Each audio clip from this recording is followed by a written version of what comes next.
The first thing we need to discuss at some length is the rise of China. It's certainly making the press these days. People seem to understand that something's happening in China, but most people are not fully aware of the full breadth and depth of what's happening in China. In fact, most of the people in China do not understand the historical implications of what's going on. China is the next great country in the world, whether we like it or not. There are a lot of people who do not like the rise of China. The 19th century was the century of the UK. The 20th century was the century of the US. The 21st century is going to be the century of China. Now, I know they call themselves communist in China, but let me tell you, they are among the best capitalists in the world right now. I know plenty of people who would tell you that they are the best capitalists in the world as we stand here in 2008. In China, they save and invest over 35% of their income. In America, we save and invest less than 2% of our income. In China, when they come to work, they don't say how many days holiday do I get. They say how many days can I come to work. They know how we live in the West. They want to live that way too. They're willing to save and invest as much as they have to. They're willing to work as hard as they have to because they want to live this way again. The facts are China is now on the rise again, and it is going to continue to change the world as we know it. It's the most important development of the 21st century. I will tell you that the best advice I can give you of any kind, the single best word of advice I can give you, teach your children and your grandchildren Chinese. It's going to be the most important language in their lifetime.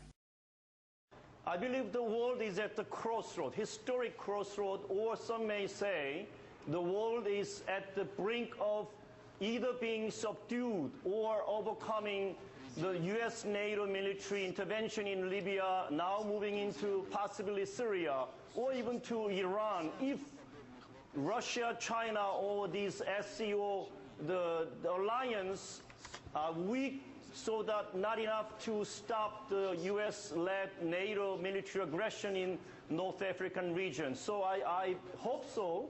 The SCO, Russia, China, Russia leading this new global movement to balance the power in the world so that they can build a new world order where no more unilateral, aggressive, or even colonial methodology being put into a sovereign nation such as Libya. So first, I think we need to urge the American government to avoid default and to improve the quality of their sovereign debts. I think this is very important because we hold a very large amount of American bonds. Certainly, we need to diversify our foreign reserve. Our foreign reserve is now over $3 trillion US. And I think around over 30% is in American dollars. So in this case, it's very dangerous for us, and we will bear the risk. In the past, we think the American bonds is risk-free, but it's not true. Now it's have been downgraded. So in this case, we need to diversify our foreign reserve. Oversupply of dollar finally will cause the inflation. And because the dollar is in the international currency, so it will export inflation to anyone who holds dollars. But if we don't sell, we just watch it shrink. So this is a dilemma for us.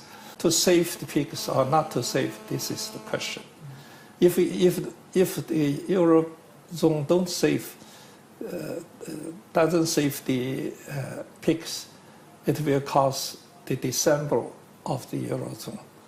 But if they save, they will pay high cost. Certainly, in my opinion, they should save. Otherwise, the Eurozone will be dissembled, and Euro will disappear. And this will backward for over 10 years. So in this case, we would like to help. But you don't think China will buy very big amounts of I don't think very big amounts, but I think we will buy some according to our situation, our evaluation. But in this case, it's not only economic or financial issue, also a political issue. But it'll end. It's going to all end, I think, in a tragedy for the whole world, because we've all lived beyond our means, and we're all trying to bail out everybody. I wouldn't be surprised if the Fed's very much involved behind the scenes, you know, even with what's going on over there with Greece right now, because they're allowed to. That's the reason they don't want any transparency, because they can be involved in all these kind of bailouts. We don't have to know about it. And with this movement to audit the Fed, that is one of the things that have made them most concerned, is that we would find out what kind of international agreements that they make. And under the Monetary Control Act of 1980, literally, our Federal Reserve is allowed to buy foreign debt. You know, they buy these housing securities, but they're allowed to buy foreign debt as well.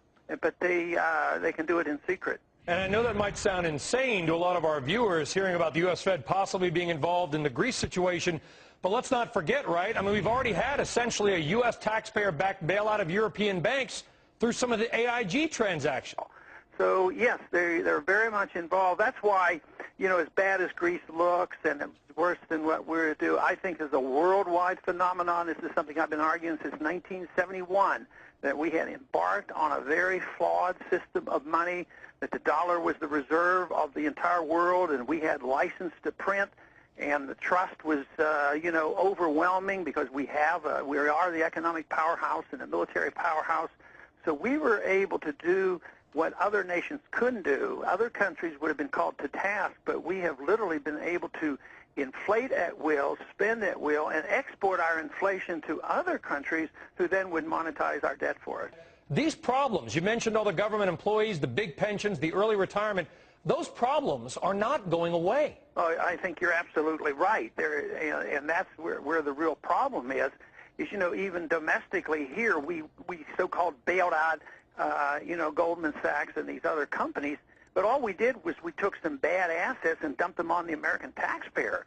So that either the Treasury got involved or the Federal Reserve bought them. So the victims might have changed, but the problems have just been continued, and we have not resolved it because it requires cutting spending. You know, it's insanity. And someday the world will wake up and say, it's unbelievable what the world has done, and actually we had led the charge, because we run the reserve currency, and we have literally been printing the gold for these 30-some years. Okay.